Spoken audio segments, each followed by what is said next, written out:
Israel का गुरूर खाक में मिलाने वाला पाकिस्तानी पायलट कौन? तन तनहा इसराइली तैयारों का डट कर मुकाबला किया, एक मार गिराया। खुफिया ऑपरेशन की हैरानकुन कहानी। इसराइल और फ़लस्तीन के दरमियान जारी जंग के दौरान एक बार फिर पाकिस्तान के इस नौजवान पायलट की जुर्रत व बहादुरी का बेमिसाल कारनामा गूंजने लगा, जिसने तन तनहा इसराइली तैयारा तबाह करके दुश्मन का गुरूर खाक में मिला दिया था। अपने इस खुफिया मिशन को कामयाबी से अंजाम देने वाले पाक फ़िज़ाइया के बहादुर हवाबाज air commodore retired Abdul Sattar Alvi को हुकूमत शाम की जानिब से सबसे बड़े फ़ौजी एजाज़ से नवाजा गया। इस कहानी का आगाज़ उस वक्त शुरू हुआ जब 1967 में तीसरी अरब इसराइल जंग के दौरान खोए हुए अपने इलाके वापस लेने के लिए अक्टूबर 1973 में अरब रियासतों के एक इत्तेहाद ने इसराइल पर अचानक हमला किया था। 1967 की 6 रोज़ा जंग में इसराइल ने मिस्र के जजीरा नुमा सीना, शाम की गोलान की पहाड़ियों के तकरीबन आधे हिस्से और मगरबी किनारे के उन इलाकों पर कब्जा कर लिया था जो 1948 से उर्दन के जेर इंतज़ाम थे। 1973 की जंग अरब इसराइल तनाज़े का हिस्सा थी। इसराइल के क़याम के बाद से इस तनाज़े पर कई जंगें और झड़पें हो चुकी हैं। 26 अप्रैल 1974 को अब्दुल सत्तार अलवी, जो उस वक्त एक नौजवान फ्लाइट लेफ्टिनेंट थे, उन्होंने जारी लड़ाई के दौरान शामी फ़िज़ाइया का MiG-21 लड़ाका तैयारा उड़ाते हुए इसराइली एयरफोर्स का मिराज तैयारा मार गिराया था। एक इंटरव्यू के दौरान air commodore retired Abdul Sattar Alvi ने पूरी कहानी सुनाई कि इसका आगाज़ कैसे हुआ। उन्होंने बताया कि रिसालपुर अकेडमी में एक दिन हम शाम को खाना खाने के बाद रात को लॉन में बैठकर गपशप लगा रहे थे।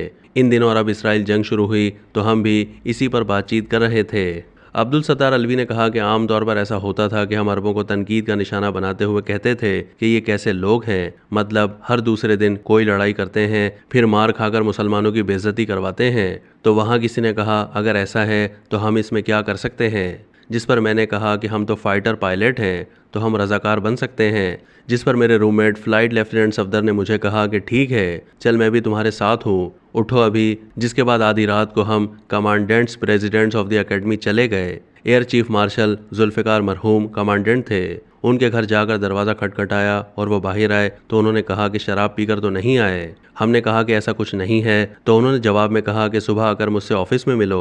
अब्दुल सत्तार अलवी ने बताया कि अगले दिन सुबह हम फ्लाइंग कर रहे थे तो हमें कमांडेंट ने बुला लिया और कहा कि पेशावर जाओ, वहाँ से एक तैयारा तुम्हें ले जाएगा।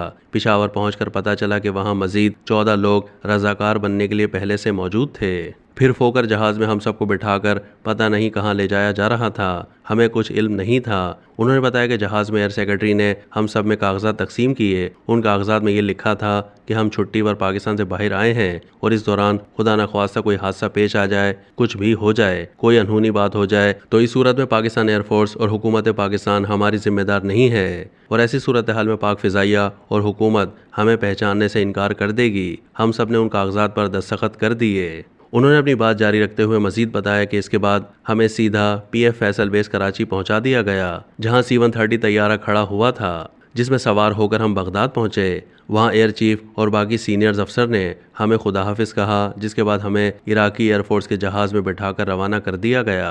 दमिश्क पहुंचने के बाद हमें buzzer air road Shami air force के अंडरग्राउंड ऑपरेशन जोन ले जाया गया। हम 16 लोग थे, उनमें से 8 को मिस्र भेज दिया गया, बाकी 8 शाम में मौजूद रहे।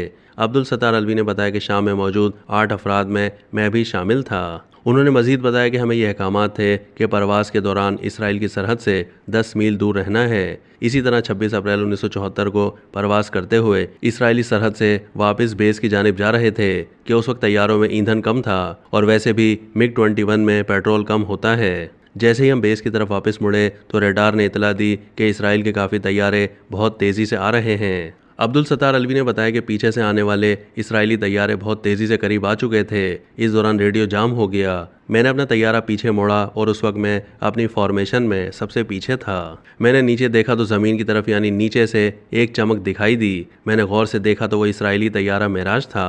हालांकि ये तैयारा इतना छोटा होता है और आपकी तरफ आ रहा हो तो वो बिल्कुल भी नज़र नहीं आता।